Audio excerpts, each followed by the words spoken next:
Welcome to the Painting Insights podcast. We have been working on something in the background.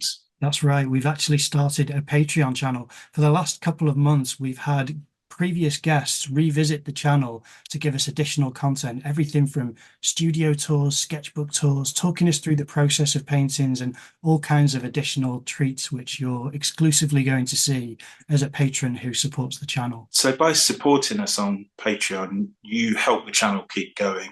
There's a lot of work put into this, from the video editing to the sourcing of guests. So you really help us find those guests and to put the content out. And we have lots of content planned for the near future.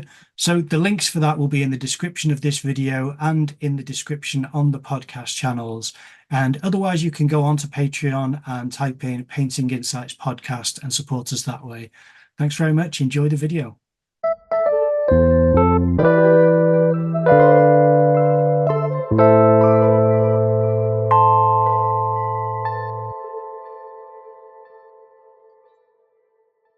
Would you mind introducing yourself for the audience, please? Yes, my name's Heather Chontos. I am an artist, American artist, and I am based in Portugal, in the eastern part of Portugal that's on the border of Spain. It's very, very rural, no tourists, no cities, no nothing, pure countryside, which will be my background sound effect here. Yeah, lots of birds, lots of frogs, lots of crickets, horses, dogs, and sheep. Oh, it sounds very romantic, to be honest. It can be. It can be very romantic. But yes, so that's me. I'm based here now for the past 6 months. I am building a house, and I've renovated a ruin into my studio. So I have my studio space set up, but still working on the rest of it. Yeah, that's understandable. Well, if it's only the last 6 months, then what brought you to Portugal?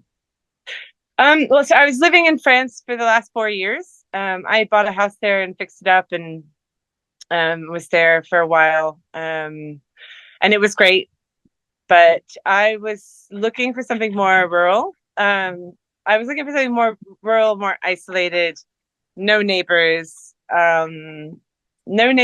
and enough space for me to have my horses, because I have 3 horses, and 2 of them were previously with me in France and they were boarded, and I just wanted a place where I could have all of my crazy creatures with me, because I'm lucky I get to work from home, so I wanted to make that the sort of priority, and so I started researching, and everybody and their mother, brother, and sister is moving to Portugal, but mostly to Lisbon and Porto and the Algarve as well. But I have no interest in that whatsoever. And I found this place completely by accident, this region, and I had never heard of it before. I'd never been here. And so I came with my youngest daughter, who's 15, and we rented a camper van. We drove from France, threw the dogs in it.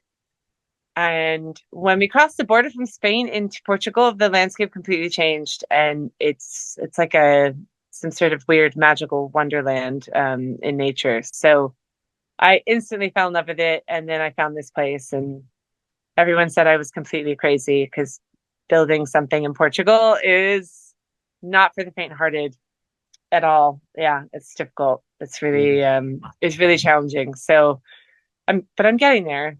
Getting there little by little, we're getting there. Yeah. Oh, well, good for you. It's a real adventure.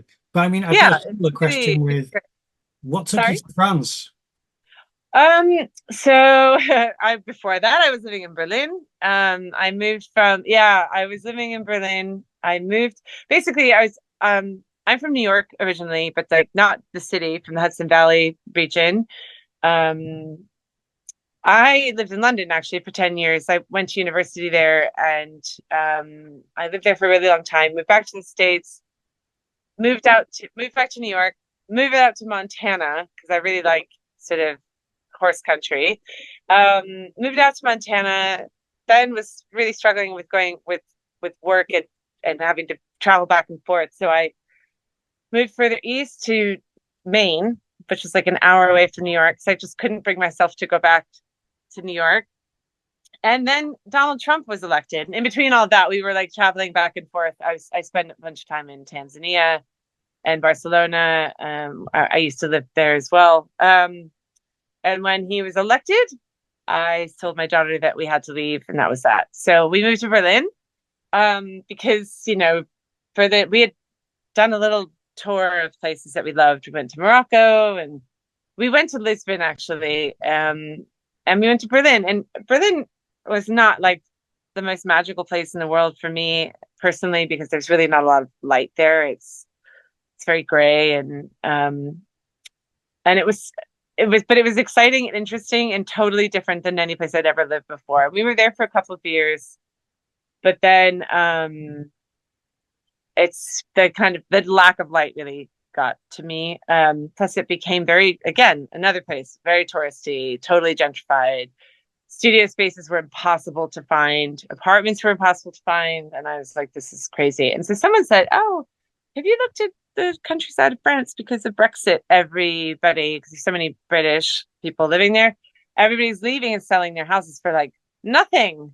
So I was like, that sounds great. So I started looking, and I found this incredible little stone house with a barn, which is was my criteria, for practically nothing. And so I bought it kind of sight unseen. I saw a WhatsApp video tour of it, and because I wanted space, I wanted space. I think I wasn't quite ready yet for this level of space and like the countryside. I think you have to be really ready. You have to know that you're ready for that, because it is a commitment and a half to the land, to animals, to a lifestyle it's not easy.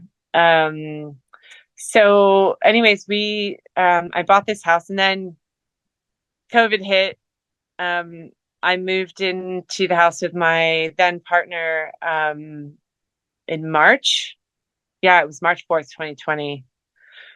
And we were stuck there for it was really almost 2 years. We were really stuck because it was really difficult to move around there. And my youngest daughter, I have two daughters. My oldest daughter was living in the Netherlands at the time, studying. And my youngest daughter had gone to New York to visit her grandparents in February 2020, before the proverbial shit hit the fan. And she got stuck there for an entire year. So she wasn't allowed to come back to France for another year. So I had this whole year where for the first time in my adult life, I was childless. And I had this house that I had to renovate. We couldn't buy any materials because everything was closed. And we had no Wi-Fi. I had no cell phone service. I had to walk around the block and wave my phone in the air to catch a bar. It was like, actually it turned out later on, my daughter's the bus stop, the place that would be her bus stop to go to school eventually when she would finally make it back to France, was the only spot that had any connection. So it became our office. And it was ridiculous. It was like two midlife adults sitting in a little bus stop with their laptops open, trying to connect to some signal. But that was it. I mean, that was it was either that or hang from one branch of a particular tree that, there was reception. So that was also an adventure. And I fixed the house up with things that I found in the barn, and made this really beautiful, amazing place that now another artist lives in. So yeah, so it was good. I know I probably sound like some sort of crazy gypsy that moves around, but when I'm done, I'm done. The interesting thing is it's big global events. Trump, Brexit, COVID, these have all kind of shaped certain decisions and factors in your life. Absolutely. You kind of, put your money where your mouth is, and kind of moved with what your principles seem to be aligned with, which I really respect. And is that Thank something, you. Are you a real political person really as well? I've discovered actually in my older age now that I am, and I do find, I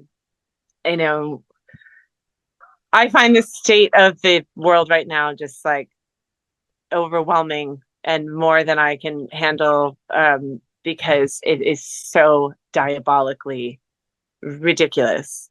And so I think part of me coming here was also, in a way, I mean, people might criticize me and say, you know, well, you're just running away from it. But I want nothing to do with it. So this is my bubble. This is my protected bubble here in this countryside, with like the rooster crowing in the background, and my alarm bell is literally the sheep running up the field with their bells around their necks.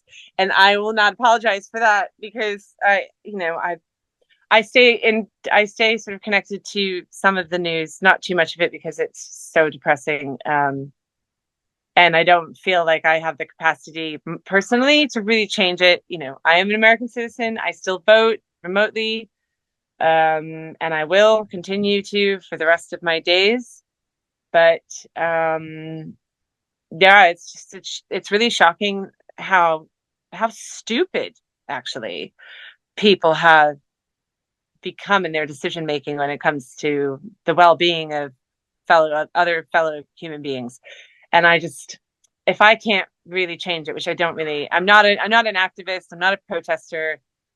I feel like it's better to be informed, and I educate my children, and I always have done, about, you know, the world as much as I see it and as I know it, and travel and experience it, because that's the best education you can get, is to see it firsthand. And that's always been the most important.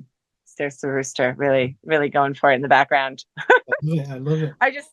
I feel like it's really important. You know, my daughter's 15. She's going to an international school. It's called Brave Generation Academy, and it's the international baccalaureate program. You know, she's in the last years of high school essentially, and she goes every other week to Lisbon and stays with a friend, and then comes back. And we had made this suggestion. I made her watch 28 Days in Mariupol, and we watched it together, and it was really emotional, obviously. And it's for anybody who doesn't know what it is, it's a documentary of the beginning of the war in Ukraine.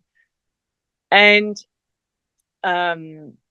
she was really emotional about it. But I warned her ahead of time. I said, you know, this is going to really upset you. You are going to be really, really upset. But it's so important that you actually know what is actually happening.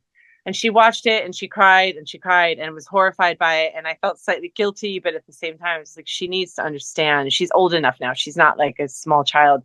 So we suggested to the school, which is supposed to be this international brave generation. Like, this is the brave generation, right? Okay.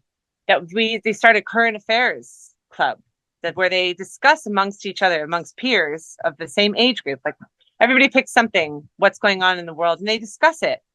And they were like, oh no, that's too much. And I said, I called the school a week later, and I just said, I can't believe that you actually are going, what are you going to do when you send these kids out into the world and they really don't know what's going on? It's going to be really shocking to them if they don't really have some sort of idea. So yeah, so that's me on my political rant. I feel like it's super important, and not to bury your head in the sand, because yes, it is awful.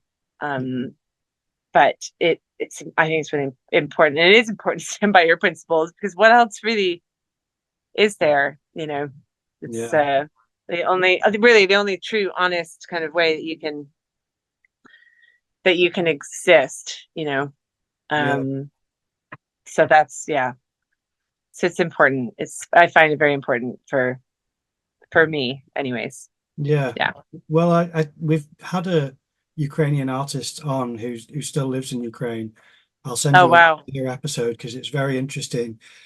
Wonderful artist, really nice, Julia Klishner, and she's she spoke about some of the stories where you know, when it started. So that might be of interest to you. So yes, it would be of interest to me. I mean, it's actually really it's quite amazing. You know, something that people don't discuss very often actually is the level of art and craftsmanship that comes out of Ukraine.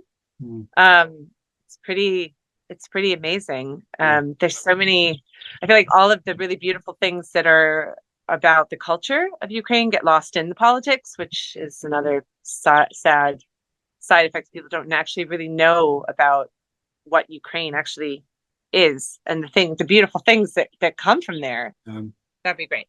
But I'm thinking, because your artwork it's very emotional work, is that affected by the politics globally, and how you're affected by just things that you hear in either different countries or your own country, and different events throughout the world? Has that affected how your art is made?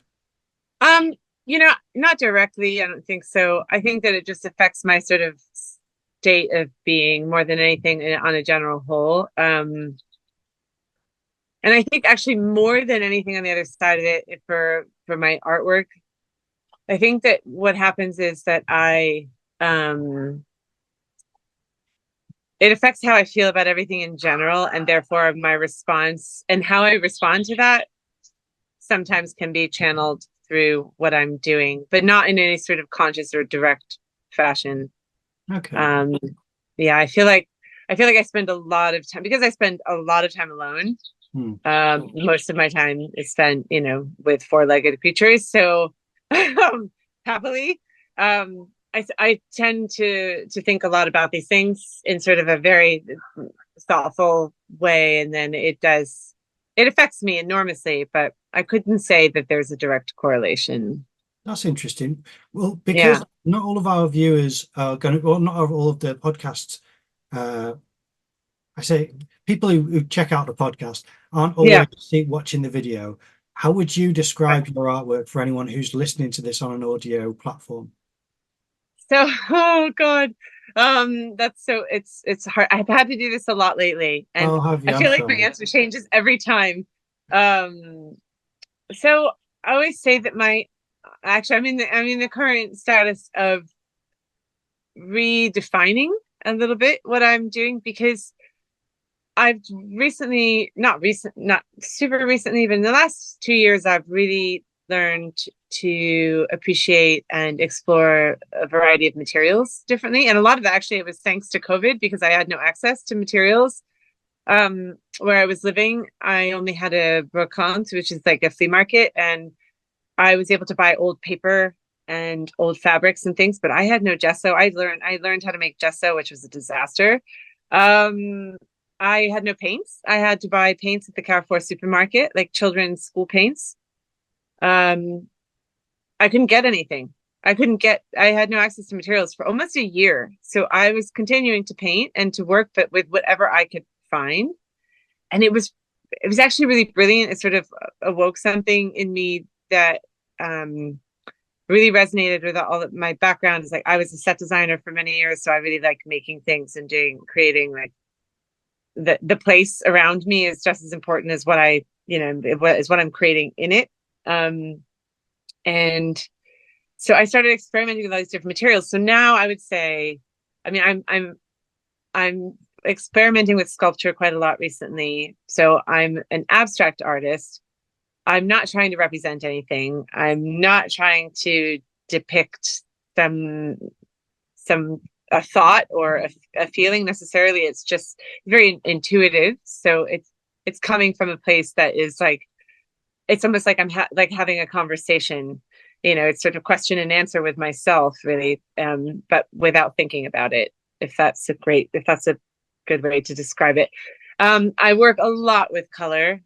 I do also. I actually worked in black and white for many, many years. I loved working with black and white, and I still do. But I feel that color resonates much more with me, and I have a pretty symbiotic relationship with, like, tonalities of colors, and I feel like it tells a more interesting story. A lot of people can be slightly terrified of color, and if you get it wrong, they're right that they should be terrified of it, because it can be really bad. But I take a lot of pride in the fact that I know colors very well. And so I like to sort of make this dialogue really evident on canvas, on paper, in sculpture, made with mark making and shapes, and the relationship between and how these forms connect and communicate with each other. But it's funny, I was like, actually, I feel like I'm like an abstract folk artist, and the folk part comes in with the relationship to materials, because I am like a little scavenger when it comes to finding old pieces of paper and like my next exhibition in Paris in September, most of the work is coming from an antique crate. Well, a crate. It's a basket that was covered in fabric and then covered in leather and then had all these like leather straps bolted to it, which when I moved from France kind of fell apart and got squished in the moving truck, sadly.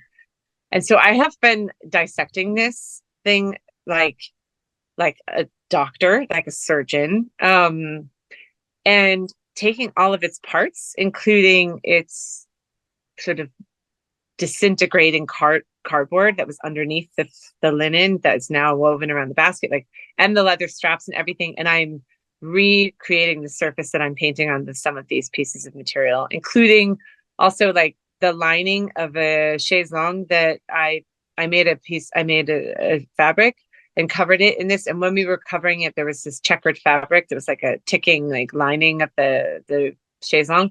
And I've stretched it over a wooden frame and I'm using it as my canvas because I feel like the found material is much more exciting than the roll of canvas and linen that you can buy from the art store. Like I find it so boring now. It just doesn't really do anything for me. So for me, there's the treasure hunt of the thing that has a story already, and then extending that story and making it into something else. So that's my new terminology, abstract folk. Yeah, no, it's a good terminology. Because I was wondering, because if I were to describe your work in a very, really succinct way to someone, yes, I'd use very similar words to you, but I'd probably say it's like beautiful color compositions where the shapes interact and the marks they kind of just sit well with the overall weight of certain other shapes, and it's just these lovely kind of, as you said, relationships between these different shapes and marks. But I see it as quite emotional, and I could be wrong, but it feels as though it's kind of an emotional kind of injection of kind of feeling into these pieces.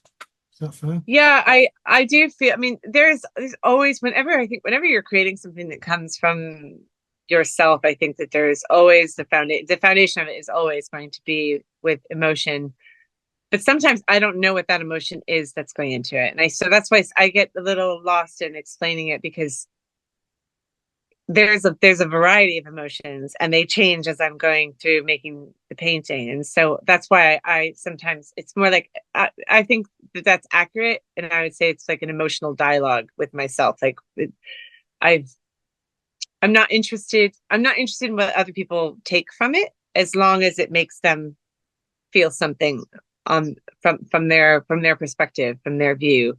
I'm interested in giving the sensation of something that's meaningful and that it does carry weight. You know, this isn't a design. This is meant to be something that I'm creating that carries weight. That's not just like a composition that somebody can just whack over the top of their sofa. You know, it's like my least favorite client in the world. Sorry, clients out there, but like, you know, I have a sofa. Here it is. It's beige linen. I would like to put, and I'm just like, I don't want to do that. I want there to be, I don't care where you put it. Don't tell me about your sofa, but does it speak to you? Does it say something to you? So I appreciate that you find it emotional, because I feel like that's the whole point. Like art should make you feel something.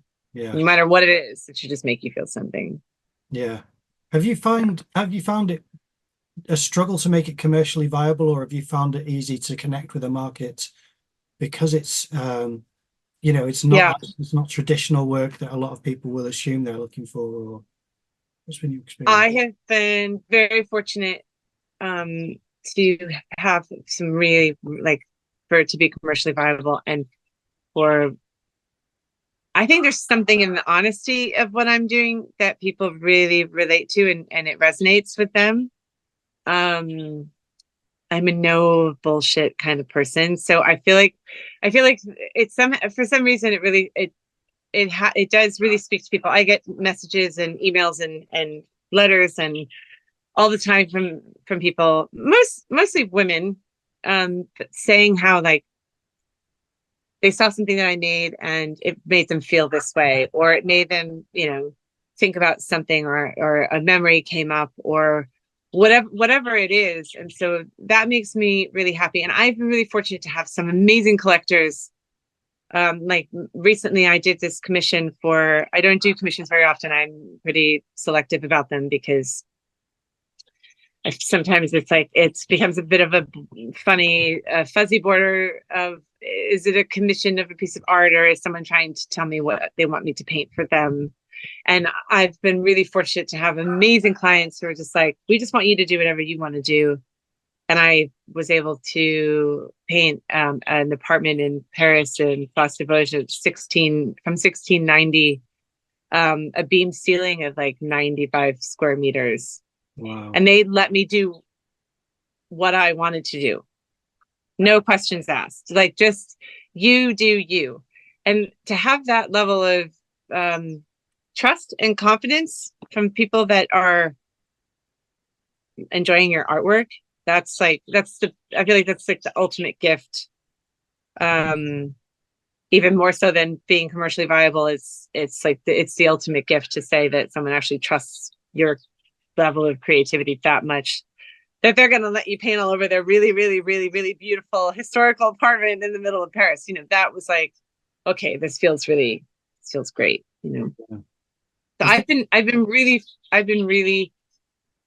fortunate. I made the decision when I turned 30. I'm 45 now. So it's been 50. So basically when my second daughter was born, that I wasn't going to do my other work anymore as a set designer, and that I was going to just make my art. And literally the next day that I sort of said that to myself, there was a shift, and it's stayed there ever since. And I'm a human, so I question it sometimes, but for the most part, I feel like there is nothing else I'm supposed to be doing other than this.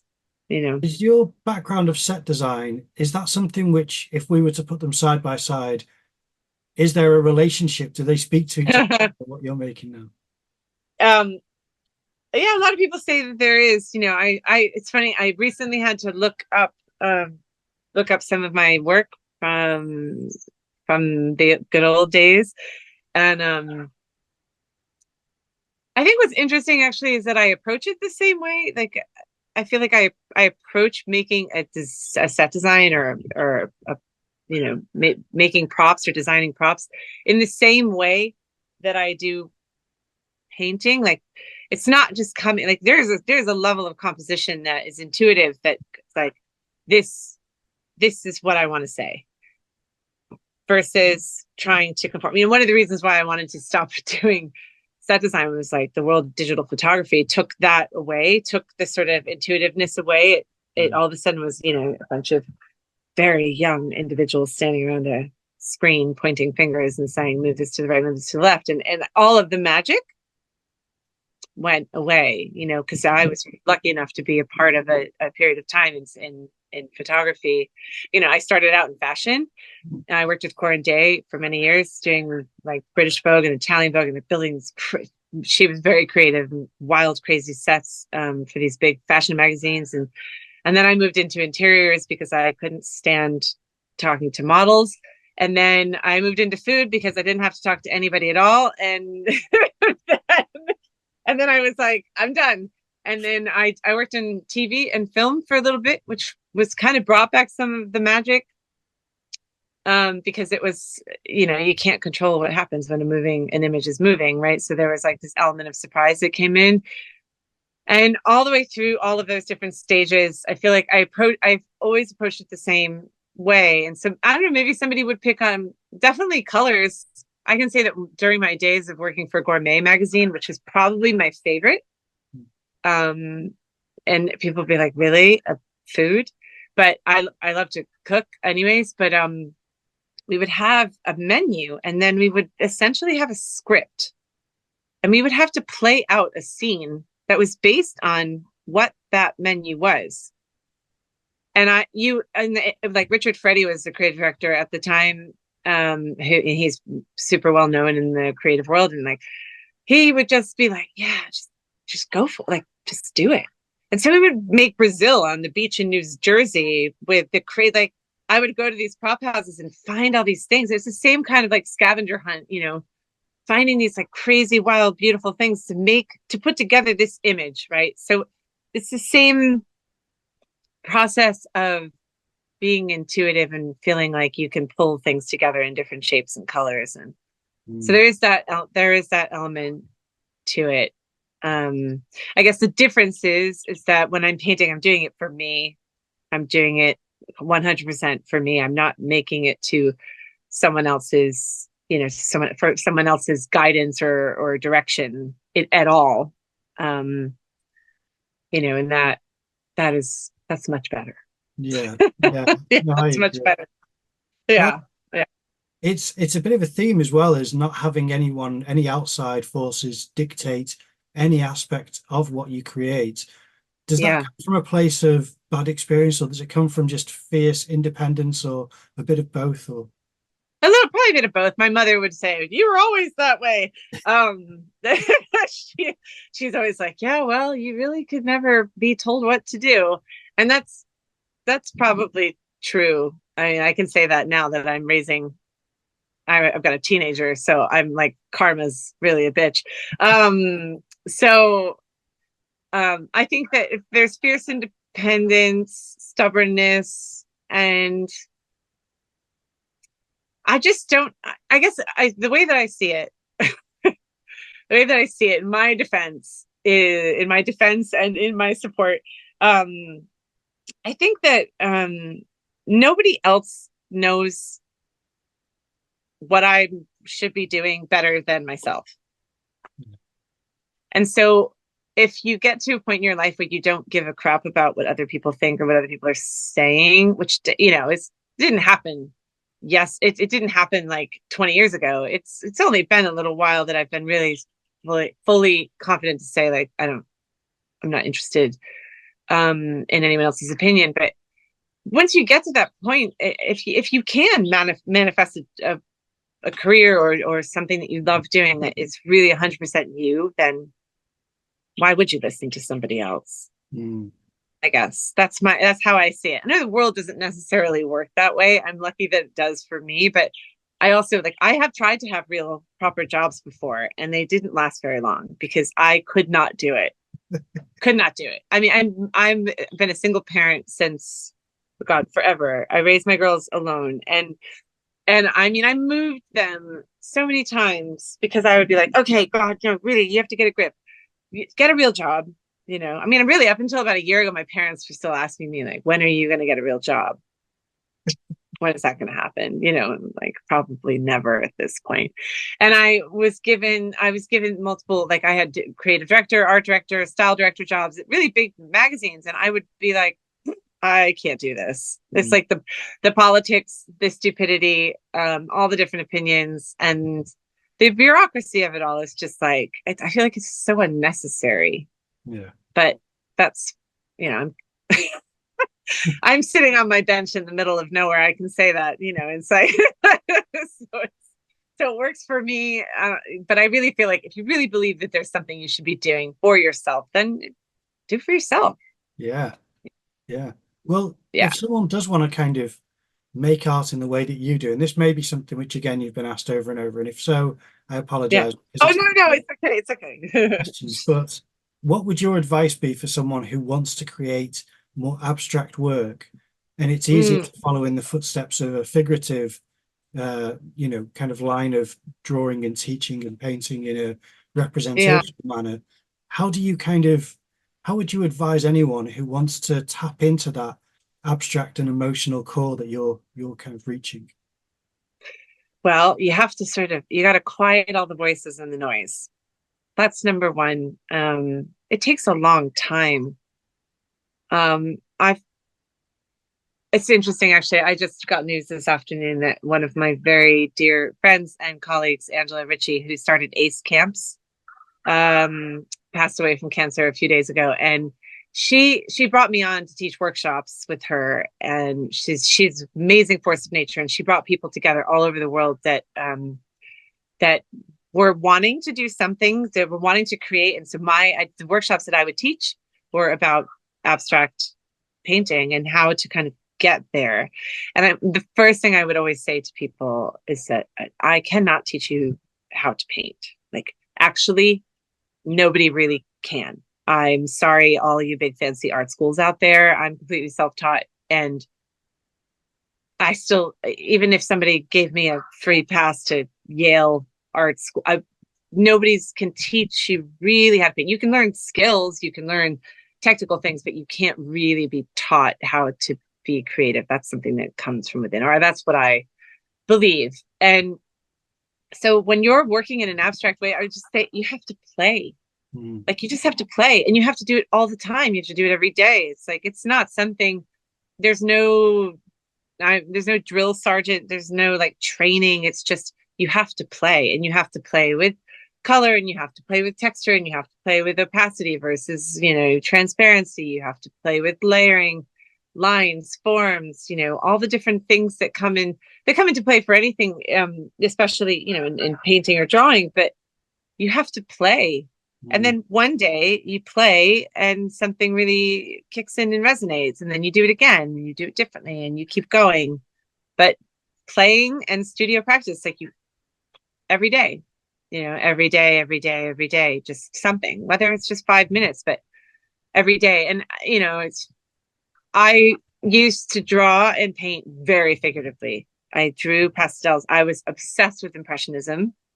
I thought it was the be all and end all of just the most amazing artwork on the face of the planet. I went to university to study art history because I just wanted to see all of this, like, art from all. I was really into the communication that was sort of the line of communication held between the history of art.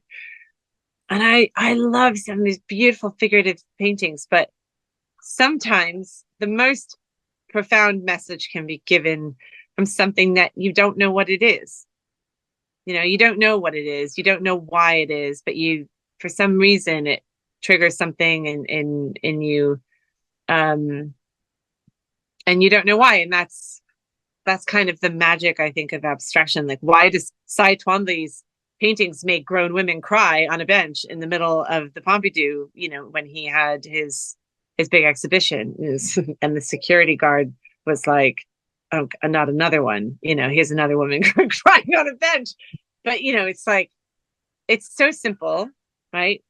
His nickname, Cy Squiggly, like, but there's something about it that is like, wow, and I think it's like taking away all the noise, taking away all the voices, taking away the background mess, that we all kind of get lost in, and doing something that feels somewhat pure because it can't be anything too complicated. It just can't. And actually, that's when abstract art is bad, in my opinion. Abstract art is bad when it gets too messy, like it's trying so hard to be something or say something, and you can see that, like, you can really feel it. So I think it's self-discipline in a way, but it's also like a paring back, a paring down, and all the crap that's out there. And whatever you do, don't look at all the things that are on Instagram. I mean, I know I'm on Instagram. I put my work up because for me, it's like the only real true visual it's like a visual contact sheet, where you can put up what you're doing, and you can piece together this sort of string of imagery that tells a story. There's also a lot of garbage, so be very careful, especially young people. Just don't look at it. Don't, or if you look at it, don't take it to heart. Just ignore a good fraction of it, because it can really mess with you. It's like where we are assaulted by so many different images all day long, and it can be overwhelming. And so the less, the better, really. I believe that. No, I agree. I mean, have you had that experience of someone trying to put their fingerprints on your work in the way of trying to influence what is and what isn't correct as far as that? Yeah. Yeah. Who are they to say? Yeah. Who are they to say? It's totally irrelevant what someone else thinks about what you're making, because they're not making it. Yeah. So, it just doesn't feel like it's worth anybody's time to really go down that road of of asking or looking for someone else's opinion, because it really is irrelevant. It doesn't make any difference. It's not going to change. It's not going to change what you're capable of making or not making. Yeah. Yeah. But if you'll I, with me whilst I try to harvest your opinion a little bit more, because we touched on something quite interesting a moment ago, and I want you to not pull back. I want you to be as honest and open as possible. It seems like you can't be anything but. yeah, But no it's problem. but it's the interesting thing was when it gets too complicated or close to meaning something, abstraction loses its kind of simplicity and its power, or its potency and its kind of truth. Is there anything else where you think this can affect abstraction in a way? Because that was an interesting insight, that complication and meaning can really kind of almost dilute the purity of the work. Is there anything else where you think, so long as these areas are kind of you're aware of where it can go awry, is there anything else like that you can think of? Well, I mean, for me, with anything, it's like there's the number one, not knowing or really listening to when to stop, right? Like that can go very wrong. And then there's this like, color. I mean, it's like I sort of touched on this before. Just because the color exists doesn't mean you should add every single one of them. And I mean, it's like it's jarring, it's overwhelming. There's no sensitivity. And this is where I kind of, you go on Instagram and just like, everybody's an artist, right? Okay, fine, great, good for you. I mean, you're doing that, and that's fantastic. But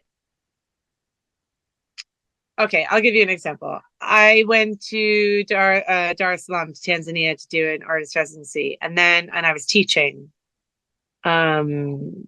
artists that lived there, and all age groups. I mean, I think the youngest was like 19 and up to 50. And I did a slideshow for them of abstract art. Sonia Delaunay, Helen Frankenthaler, Cy Twombly. And these literally, it was like watching people's brains explode, because they had no concept of freedom of expression. That's not something culturally that they're familiar with. It's not part of their day-to-day lives. If they have an Instagram account and they post something, or they wouldn't have Instagram, they have Facebook, because nobody has cell phones. Barely any of these people have computers.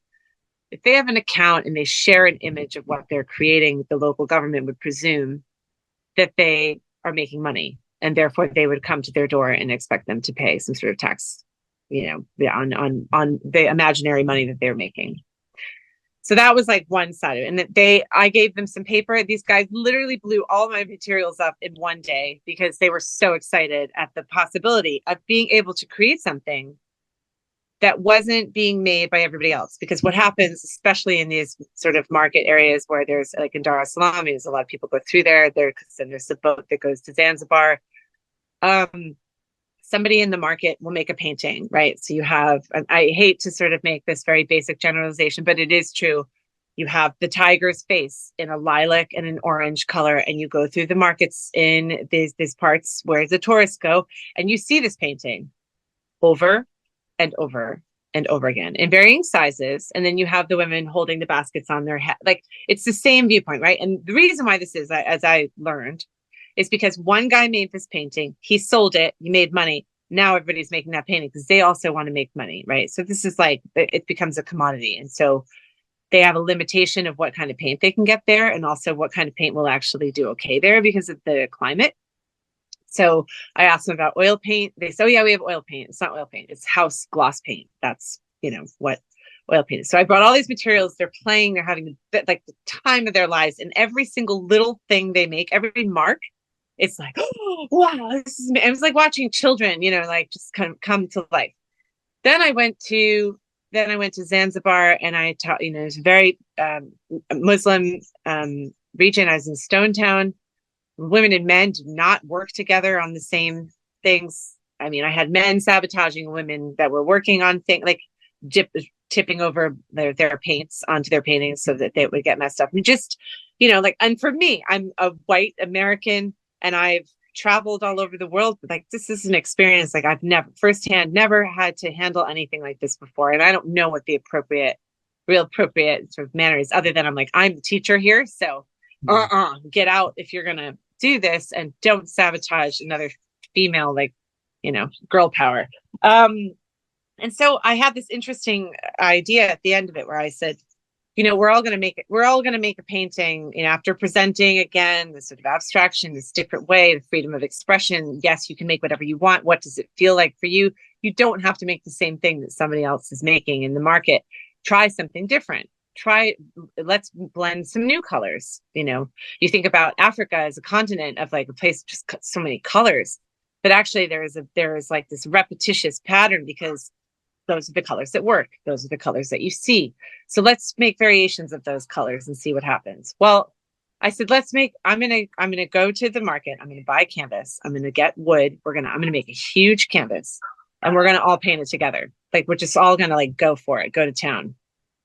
And I was like, I felt like a referee with a whistle, because I was like, okay, everybody step back and look at what you've done, because it was getting to a point where like they were getting really excited, and I was like, you guys are going to mess this up because it's looking really good.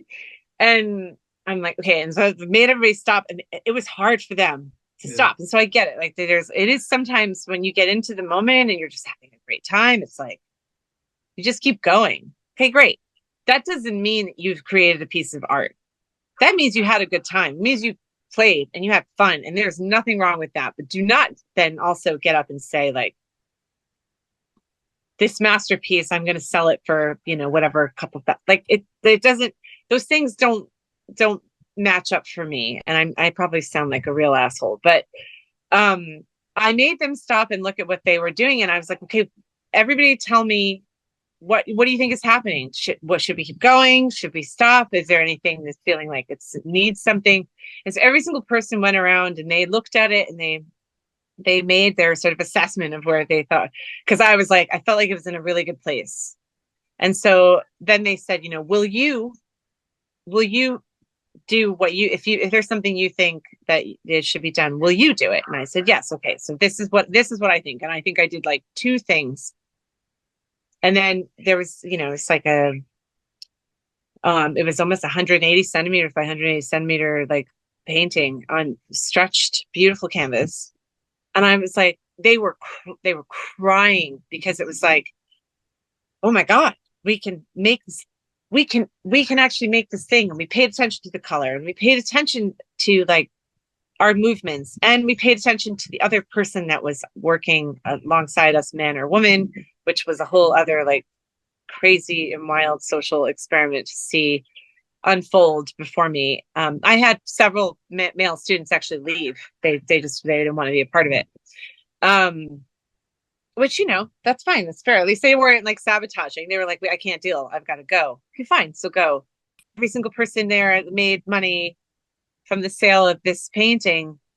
And people could not believe that something that they'd never seen before, that was not like all the other paintings that were being sold in the market to the tourists, sold.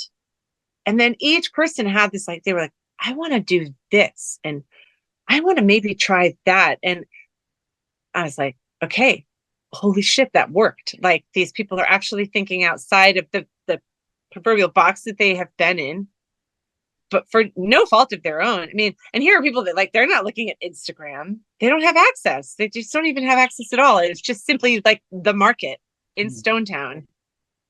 Somebody makes something. They look at that. They know that it's sold. So they make that. I mean, it's like the most basic form of Instagram. It's like the real, like, in the wild Instagram. And they made their own choices. They, looked at it, assessed the situation. They took their time. There is emotion. There's excitement. Like, and they pulled back, and they took a moment, and they made decisions. And I feel like what happens sometimes in abstract work is like, just because you made it doesn't mean that it's a viable format. There is a process. There is learning. There's awareness. And sometimes I feel like people are just like whacking stuff out and it looks like a bunch of like some of it just looks like graphic design. Okay, fine. So then call it graphic design, because then I have this battle of saying like, oh, well, I'm making abstract work. I feel very much like what I'm making is art. There is a lot that goes into it that has nothing to do with design. But then there's people that are designing, they're making designs and then they're like claiming it to be this great form of art because they smacked it in a frame and hung it up on a wall and tried to sell it for a couple $1,000. Like those things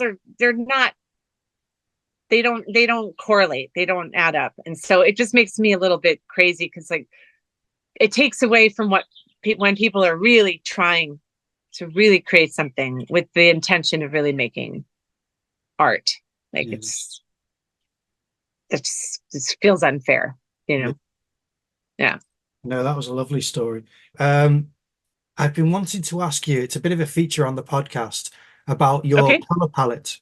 And if you have one and what those colors are, if you could take us through what colors you use to create your work. And specifically in paints, because I know that you use oil sticks as well, but it's acrylic. Is that correct that you mainly use? Oh no, I use everything. I use acrylic, I use oil, I use house paint sometimes. Depending, Faro and Ball has some really amazing colors, and so I like to buy the little sample pots because essentially it's the same. It's water-based paint. So my palette shifts all of the time. It's never the same. I do have a tendency to gravitate towards a couple of colors in particular. One of them is Payne's gray. I generally don't use black because it's a little too harsh. It sort of fights with other colors. Payne's gray has a base of like a blue. It's sort of a really deep blue gray. So when people see it, they think it's black, but it's not. And it really is. If I were to put black there in place of it, you would notice the difference. The other color I tend to use is this sort of a pink that I mix a lot myself. It's kind of a fleshy pink. The titanium buff, unbleached titanium is like an amazing color. That also mixed with Payne's gray makes an incredible color. And it's like at the foundation of things that will show up on a regular basis, those three colors, as well as this yellow that is kind of I guess they call it olive yellow, and it's in the oil sticks actually. But I also have found in paint, though a lot of the paint brands have discontinued the colors, so I mix it myself now. And it's like a yellowy green, really the most subtle amount of green mixed in with the yellow. So yeah, that's amazing. So so that can range from oil to acrylic, or is it house paints as well? Yeah. I use everything. My degree at University College London was in art history and material studies, because I wanted to learn how the materials actually worked. I wanted to do conservation, which I can't even imagine now, but I wanted to understand how the materials worked and how they work together. And so people will send me a lot of messages asking, how do you mix oil sticks with acrylic? Right. I'm not mixing them at all, because that would not work. It would basically repel each other. But there is an element of layering that is possible once acrylic dries. Or sometimes I'll use oil stick or oil paint as a foundation, and then go over it with a water-based paint, because then I want the effect of it repelling in the layering. So it really depends on what I'm doing, and also it depends on what material. If I'm working on paper, or if I'm working on linen and things like that. So it really depends, and the combination of paints depends on the surface too. Like on the wood surfaces, I tend to use oil and oil stick mostly. Yeah. So yeah, no, it's difficult to. I'm a little bit like, it's kind of like finding the materials. I have a tendency to sort of see what I have and then use that, and then I'll mix a color, and then I'll like it, I'll hate it, I'll make it different. I'm often mixing colors as I go. So the palette kind of unfolds as I'm making the piece.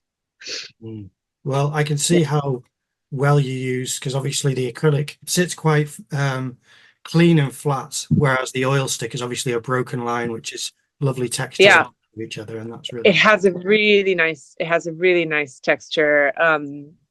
The best ones, Sennelier's gotten better. There's not very many brands that make oil sticks, you know, and for people that understand, it's not the same as an oil pastel. It's RNF is the brand that they're called pigment sticks, actually, which is a more appropriate name for it because there's a really strong foundation for pigment, and they have the best variety of colors that you can get. But yeah, I think the thing that helps with the acrylic and keeping the texture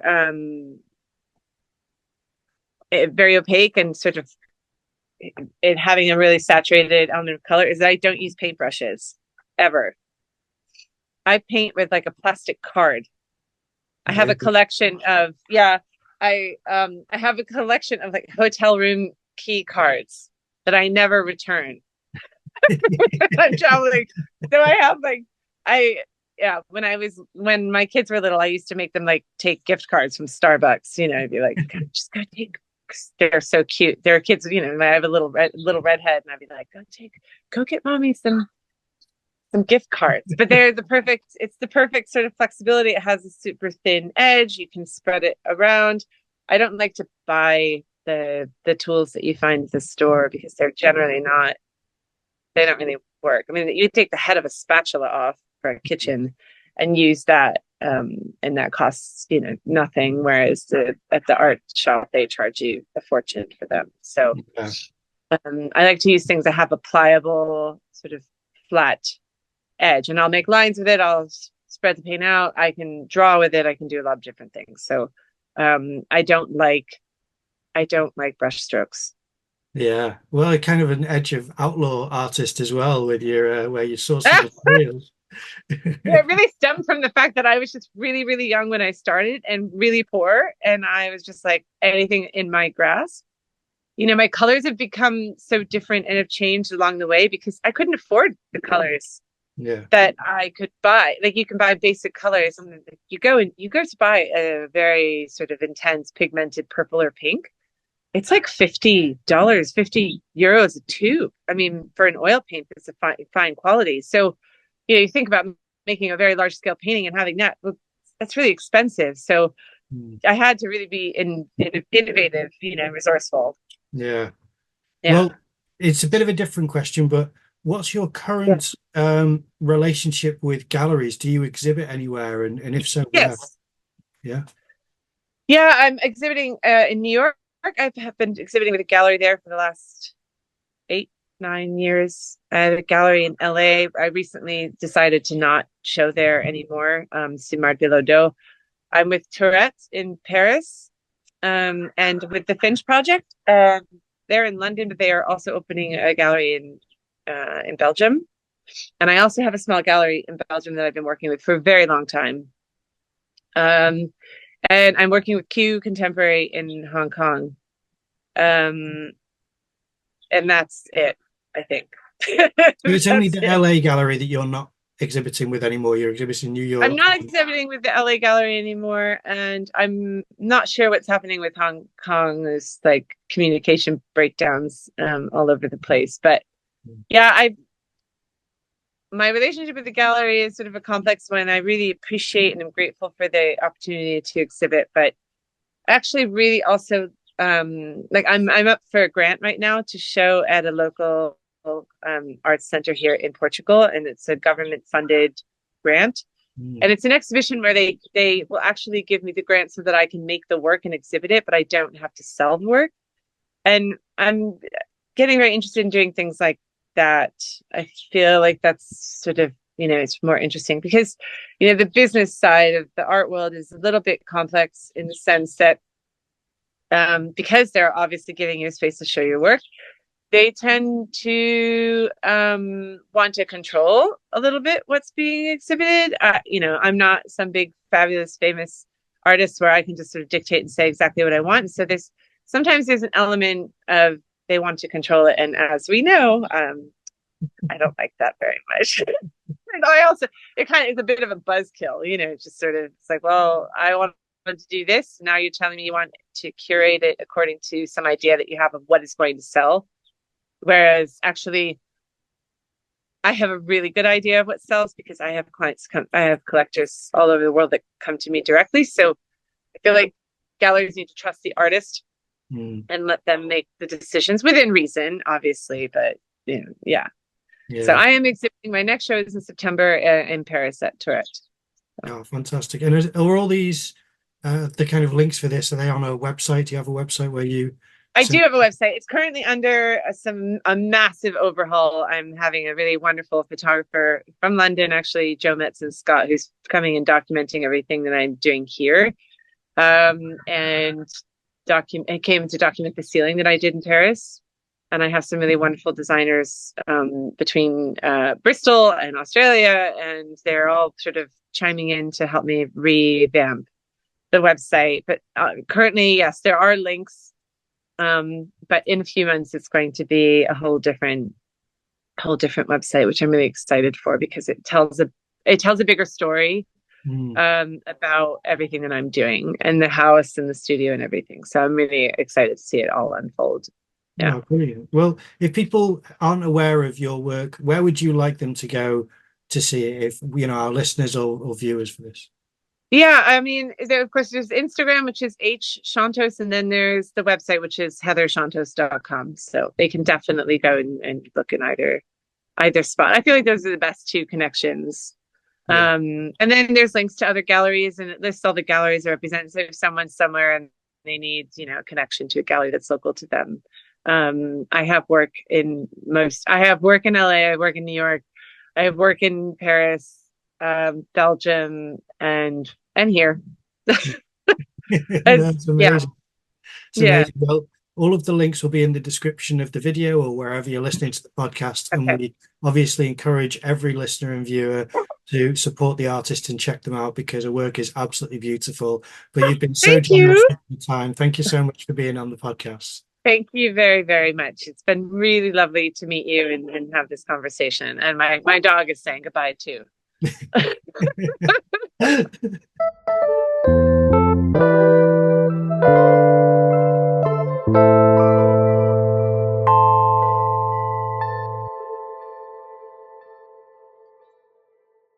Well, we hope you enjoyed that episode. If you can support the podcast by leaving a like or a comment down below, that would really be great. But what we'd really like is if you're able to leave a review on the podcast channels, wherever you listen to it or download it, because that helps us get spread around the internet so that more people have access to us and able to see what we're making. Also, follow us on Instagram, and we'd really appreciate it if you like and engage with our posts. Help get the podcast better known. Thanks for listening.